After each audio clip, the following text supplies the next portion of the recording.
46 cabinet mission வருது. வந்த உடனே சாசன சபை உருவாக்கணும். சாசன சபை உருவாக்கணும். அதில் அந்த சாசன சபையில் எல்லாரும் இந்தியர்கள் தான் இருக்கணும், நம்ம ஆட்களே இருக்கக்கூடாது. பாருங்க எவ்வளோ பேர். ஆனால் என்ன வேதனை தெரியுமா உங்களுக்கு? பாம்பேயில் அங்கே அம்பேத்கர் இருக்கார், 13 எம்எல்ஏகளோடு இருக்கிறார். அந்த எலெக்ஷனில் எம்எல்ஏ பாம்பே டாக்டர் அம்பேத்கர் வட்டமேஜ் மாநாட்டில் கலந்துக்கிட்டவர். வெள்ளக்கார ஆட்சியில் டெம்பரரியாக ஒரு வருஷம் லேபர் மினிஸ்டராக இருந்தவர் டாக்டர் அம்பேத்கர் பாம்பேயில் இருக்கார். சத்தாரா அவரை அனுப்பவே இல்லை. இது யாருக்கும் தெரியாது. இங்கே நம்ம நாட்டில் இருக்கிற இந்த அரசியல்வாதிகளுக்கு ரொம்ப நான் வருத்தப்பட்டு சொல்கிறேன். அவரை காங்கிரஸ்காரங்க பிஜிக்கே அனுப்பிச்சிருக்கணும். அங்கேருந்து மெசேஜ் வந்து டெல்லியிலேருந்து நேரு யாரை message is a trouble maker, don't send him. அனுப்பலை.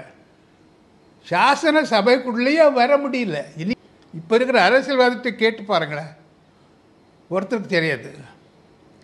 டாக்கா கிழக்கு வங்காளத்தில் டாக்காவில் ஒரு மெம்பர் ஜோகேந்திரநாத் மண்டல், அவர் all India scheduled caste federation சார்பாக வரார் மெம்பராக. அவர் வித்ட்ரா பண்ணிக்கிட்டு தன்னை வித்ட்ரா பண்ணிக்கிட்டு ஐயோ அம்பேத்கரை வர முடியலையே அப்படின்னு வருத்தத்தில் அம்பேத்கரை ரிக்வெஸ்ட் பண்ணி என் இடத்துல நீங்கள் வாங்கோ. மகாத்மா காந்தியை பார்க்க போகிறார். யார்? நெஹ்ரு, சரோஜினி நாயுடு. எப்படி நடந்துட்டுருக்குன்னு அப்போ அவர் சொல்கிறார், நேரு நமக்கு வரைவு குழுவுக்கு வெள்ளக்கார ஒருத்தர் ஐவர் ஜெனிங்ஸு ஸ்ரீலங்காவுக்கு அவர் தான் எழுதினார். அவரை நாங்கள் வர வைக்கலாமா வரைவு குழுக்கு அப்படி உங்கள் பர்மிஷன் வாங்க வந்திருக்கேன். இது எனக்கு எப்படி தெரியும்? நான் இதாக ரீல் வேண்டேன். இதெல்லாம் சரோஜினி நாயுடு ரெக்கார்ட் பண்ணியிருக்காங்க. நானும் பண்டிட் நேரும் போனோம். மகாத்மாங்க அவங்க புக்கில் ரெடி, அதுலேருந்து எடுத்தேன். நான் புக் எழுதியிருக்கேன். அப்போ காந்தி ஒரே சிரிக்கிறார், தட்டுறாரு. இன்னும் 2 மாதத்தில் வெள்ளைக்காரனை வெளியே அனுப்புகிறோம் நாங்கள். இப்போ உனக்கு இன்னும் வெள்ளைக்காரன் வேணுமா வரைவுக்குழுக்கு?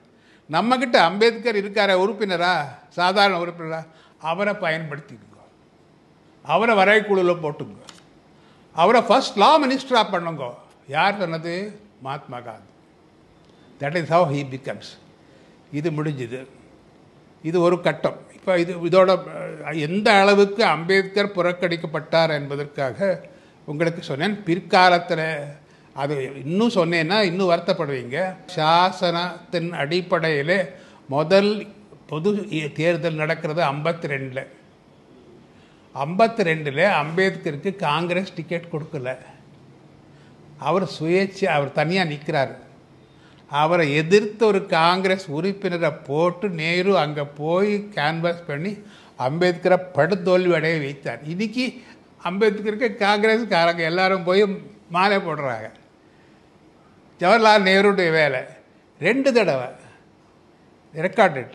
இன்னொரு இடைத்தேர்தலில் நிற்கிறார் 54, அதுலேயும் தோற்கடிக்கிறாங்க நேரு.